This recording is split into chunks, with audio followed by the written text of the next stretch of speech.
Good evening. In tonight's special coverage, Gaza faces devastating bombings, including hospitals, amid the ongoing conflict.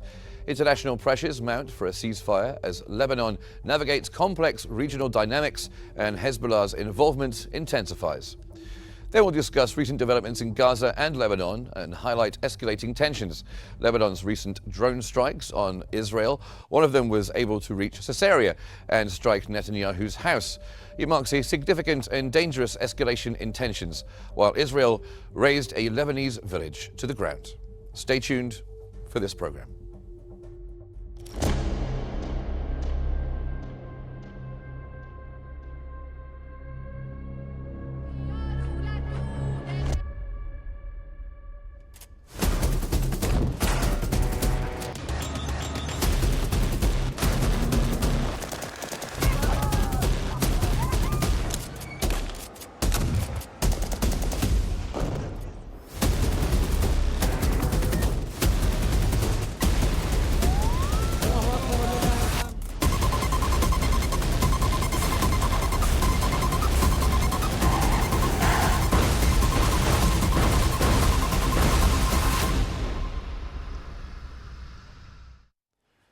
Gaza-based health authorities have announced that the death toll from Israeli attacks on the Gaza Strip have reached 42,500 and over 99,600 wounded. Medical reports said that the Israeli occupation forces have committed 4 massacres against families in the Gaza Strip over the last 24 hours, which resulted in the killing of at least 62 Palestinians and the injury of 300 others.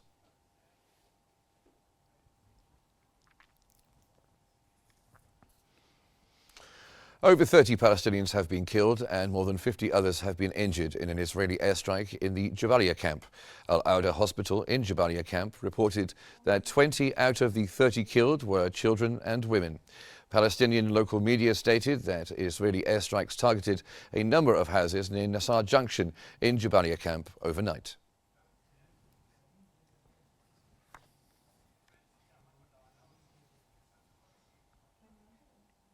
At least 11 Palestinians have been killed and others have been injured in an Israeli strike in central Gaza. The strike hit a house in the Al-Maghazi camp where the deaths were all from the same family. The family included 3 children and 4 women. This is in addition to a number of people reported missing under the rubble.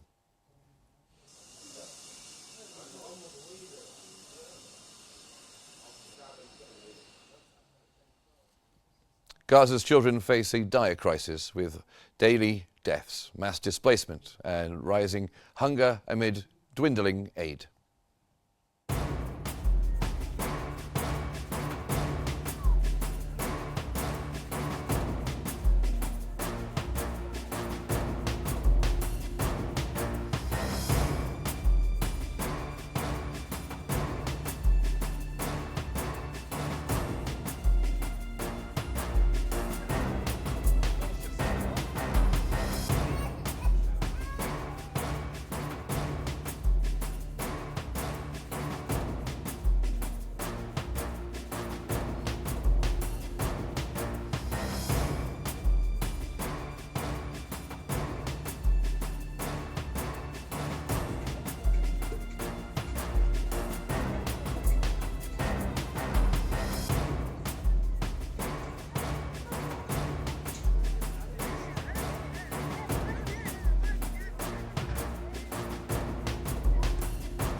And now we're going to look at some of the issues facing Lebanon. And to provide us with some analysis, joining us is Dr. Najat Saliba, a member of the Lebanese Parliament, joining us from Beirut. Thank you, Dr. Saliba, for being on the program with us. Now, Lebanon has been at the center of rising tensions due to the recent cross-border incidents. What do you make of the recent drone attacks into Israel? Good evening to you and to your listeners. The drone attacks are are part of our defense, and the airstrikes that have been escalating since 5 o'clock, since half an hour ago, are humongous and they're horrific because they are bombarding southern Beirut, and they are bombarding also the skirt of this area with heavy strikes and continuously. This is really unheard of. This is very, very, very inhuman, and we hope this is going to end soon, because this mass destruction and this mass killing is unacceptable and should not be accepted by anyone, neither living in Lebanon nor living anywhere else in the globe. And how do we get to that situation where what is happening, as you described right now, comes to an end? Violence since the beginning of the Palestinian cause and the sequence of wars that has happened since then have never reached to any peaceful agreement. That's why we continue to emphasize that diplomatic efforts are the only way out. And I want to emphasize that neither the war on Gaza nor the war in Lebanon have an end in sight, or there is any plan of what to do after this mass killing of 42,000, as you just said on your program, 42,000 people who are dead in Gaza, and we have over 3,000 people who are dead in Lebanon. This mass killing with no end and with no vision of why this mass killing is happening is not going to lead into a peace agreement. And that's why we continue on really thanking all the governments who are making all the efforts possible to reach a ceasefire followed by a peace agreement in all borders so that people can live in peace. You mentioned Gaza there. We were just talking about Gaza on the program.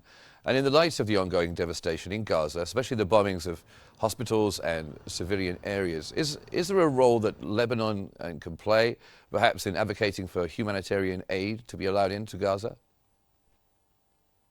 No human should be left behind in the way that Gazans are really put, to fend for themselves with very little of a human aid going through.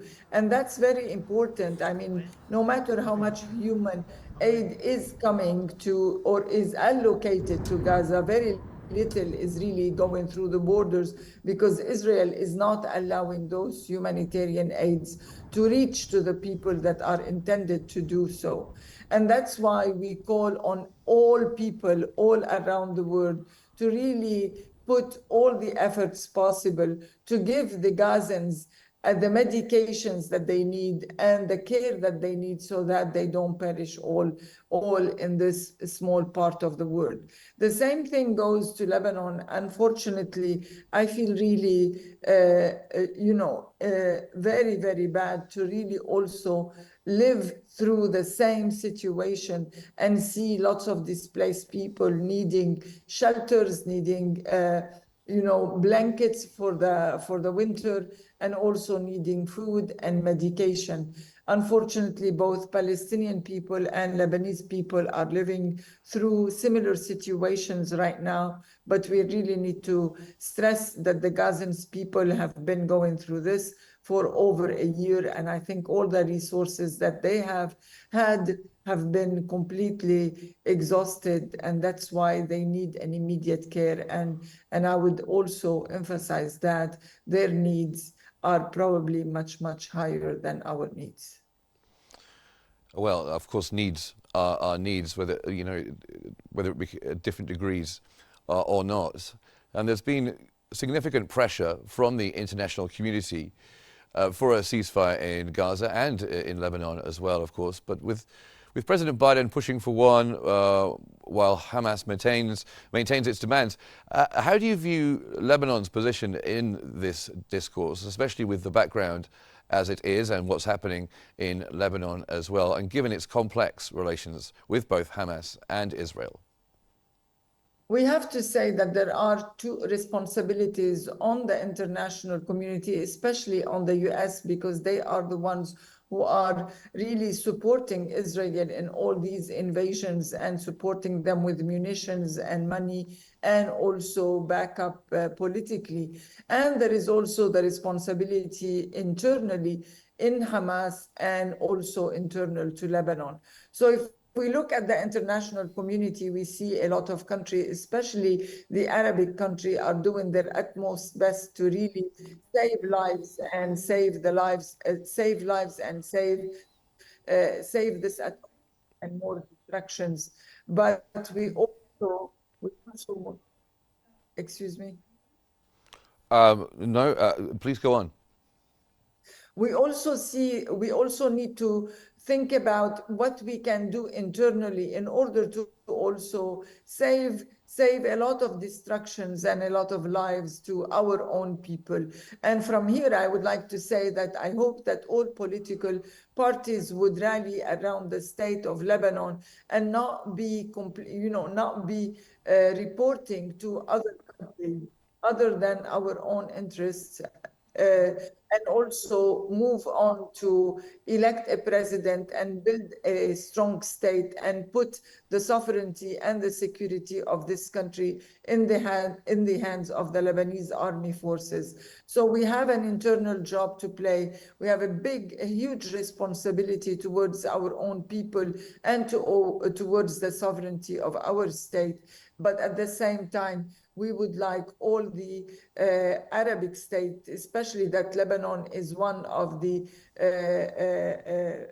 initiator of the union, the Arabic Union, and also the international community to really put pressure on all parties to reach a ceasefire so that we can start negotiating a diplomatic deal that will really safeguard all the people living in this area.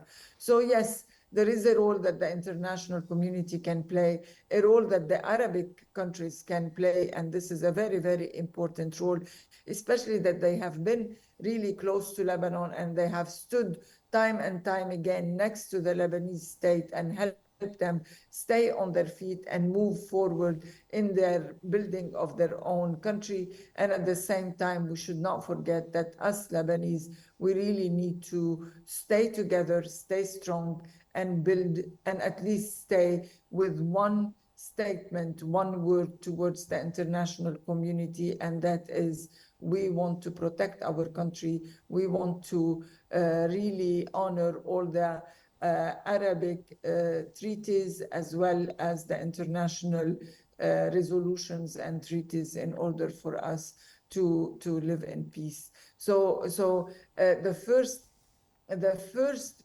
people or the first group of countries that called for a two-state solution for the Palestinians was the Arabic countries. They met in Beirut and they called for a two-state solution in order for the Palestinians to be able to live in peace. And at the same time, there is the UN resolution 1701 for the Lebanese people that calls for the protection of the borders by the Lebanese army from one side and the Israeli army from the other side, so that the two countries live in peace. So the resolutions are there, that the recommendations by the Arab countries are there. All we need to do is let this wise path move forward and then try to quiet as much as we can the voices of the massacres and the destructions and the bombs and the strikes.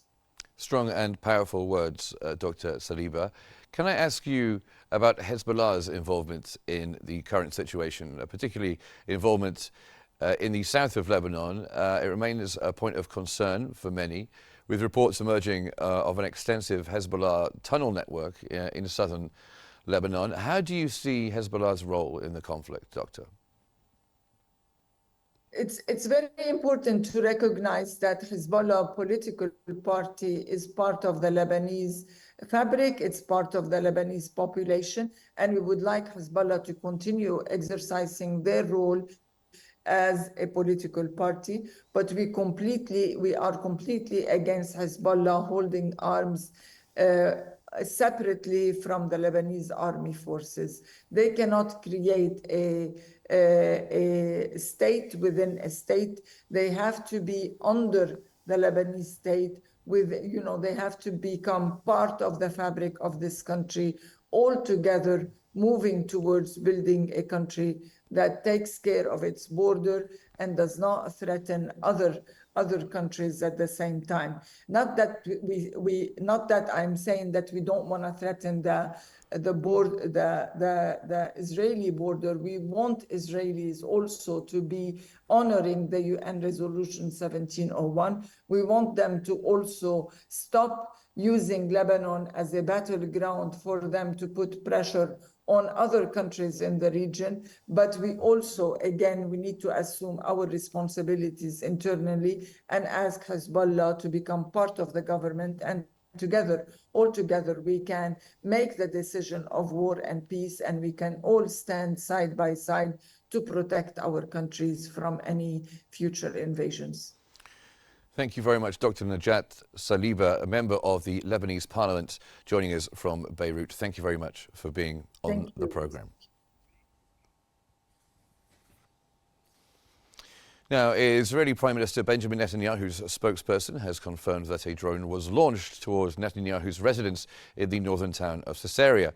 Israeli media reports indicate that the Prime Minister's office is withholding details about Netanyahu's current location following an explosion caused by the drone. The spokesperson assured that Netanyahu was not present at the time and that there were no reported casualties. Earlier, Israeli authorities stated that the drone originated from Lebanon and struck a building, while 2 additional drones that entered Israeli airspace were successfully intercepted.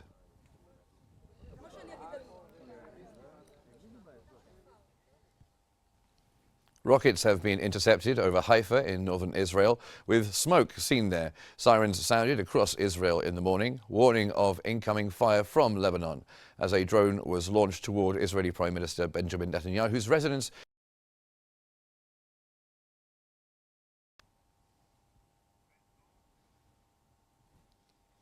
Israel has kept pressing its campaign in southern Lebanon, and according to a report by the Disaster Risk Management Unit at the Lebanese Council of Ministers, the death toll from Israeli airstrikes on Lebanon since October the 8th, 2023 has reached more than 2,400, with injuries totaling 11,000.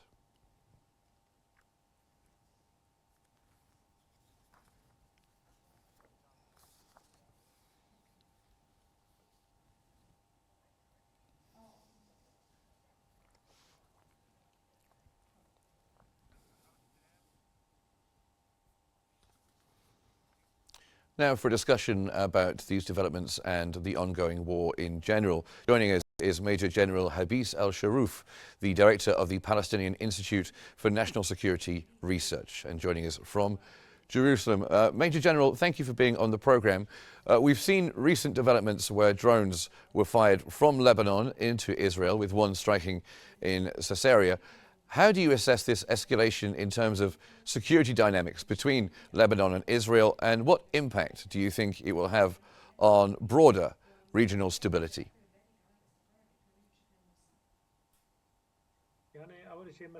First of all, good evening.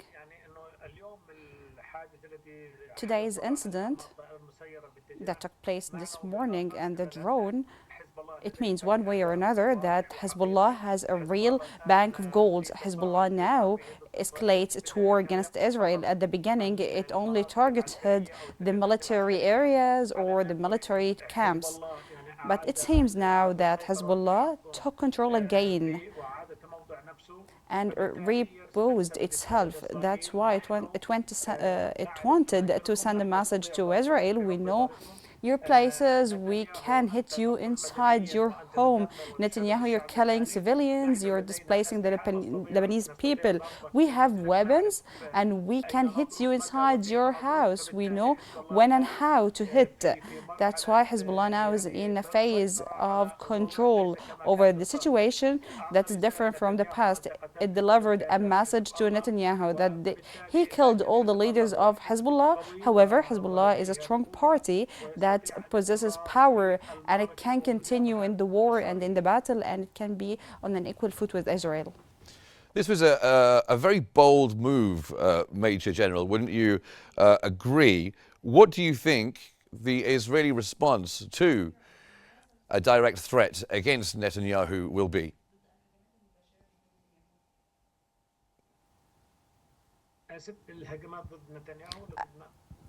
كيف ستكون ردة فعل إسرائيل؟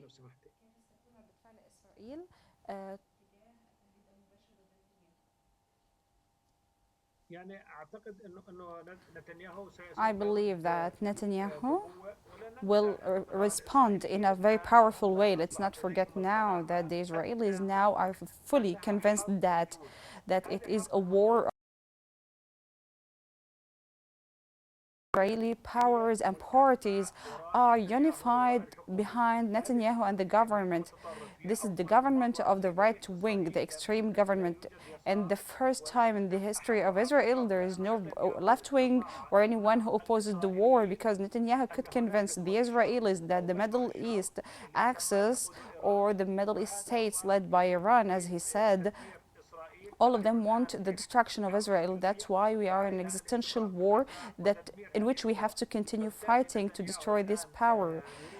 Hence, Netanyahu now wants to achieve his goals. He was not able to achieve all of them. However, he set certain goals, and I think they are long-term goals. To conduct an all-out regional war in the region. He wants a new Middle East. All of these things are the goals of Netanyahu, because he definitely believes that the United States and Europe are supporting him with weapons and money and logistics. Moreover, there are no Arab regional states that can encounter Israel. That's why Netanyahu moves forward in his project towards a new Middle East. This new Middle East, as President Yasser Arafat, may he rest in peace, he said that they want the Middle East to be like the Balkan states or what happened to Yugoslavia before. Are we moving to this trend or to this direction, which is creating very small states in the Middle East? But the question is, can Netanyahu himself achieve a win over Hezbollah and the Palestinian people? I do not think so. No matter how he displaces people, no matter how he kills people, I can safely say that the Palestinian people are persistent in their territory. They will fight we will fight the occupation, we will not leave, and will not allow Netanyahu to achieve his set goals. The only thing that Netanyahu can do is to achieve the two-state solution and to create a regional peace in the zone. In addition to achieving a just peace, just lasting peace in the region, and this can never be achieved without a Palestinian state with Jerusalem as its capital. Otherwise, the situation will be very turmoiled, and the war will be still existing. So despite the destruction in Palestine and Gaza that I call a catastrophe, he uses the strategy of the burnt land to force Hamas movement to submit and to be submissive to his demands, which means disarming Hamas and the withdrawal of Hamas towards the south. Thank you so much for your input into the program. It was fascinating. Thank you. That was Major General Habis Al-Sharuf, the director of the Palestinian Institute for National Security Research, joining us from Jerusalem. Now, that's all we have time for on this special coverage and our special coverage of these events. It's been very nice to have your company with us. Thanks for watching.